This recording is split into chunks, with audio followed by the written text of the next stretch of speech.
नमस्कार मित्रों, आज हम बात करेंगे जीएसटी के बारे में। हाँ, जीएसटी जिसका पूरा नाम है गुड्स एंड सर्विस टैक्स। हमारे देश में जीएसटी 1 जुलाई 2017 को लागू किया गया तथा इस जीएसटी का जो मॉडल है वो कनाडा से लिया गया है। लेकिन अब बात आता है कि जीएसटी लागू ही क्यों हुआ। तो देखिए, हमारे देश में जीएसटी लागू होने से पहले एक ही सामान पर कई बार टैक्स लिया जाता था, इसलिए जीएसटी को लागू किया गया और जीएसटी ने इसे खत्म कर दिया, जिससे कारोबार में आसानी एवं पूरे देश में एक जैसा नियम लागू हो गया। यदि हम अपने खुद के राज्य में कोई वस्तु खरीदते हैं तो मान लीजिए किसी वस्तु पर 18% जीएसटी है, तो उस जीएसटी को दो भागों में बांटा जाएगा। पहला एसजीएसटी जिसका पूरा नाम है स्टेट गुड्स सर्विस टैक्स एवं दूसरा सीजीएसटी जिसका पूरा नाम है सेंट्रल गुड्स सर्विस टैक्स।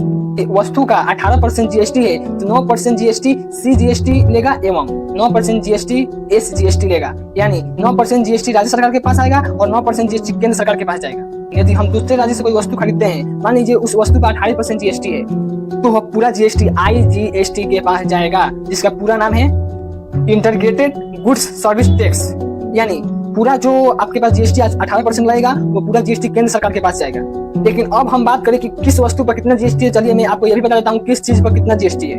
हम बात करें दैनिक जीवन की चीजों पर, तो hair oil, shampoo, toothpaste, toothbrush या शेविंग क्रीम, तो इन सभी को मिलाकर लगभग 12% जीएसटी है। बात करें किसानों और कृषि के लिए, तो ट्रैक्टर, टायर और इनके पार्ट्स पुर्जों पर 5% जीएसटी है एवं बायो कीटनाशक, बायो फर्टिलाइजर, तो इस पर भी 5% जीएसटी है। अगर हम बात करें हमारे हेल्थ पर, तो व्यक्तिगत स्वास्थ्य एवं जीवन बीमा पर 0% जीएसटी है।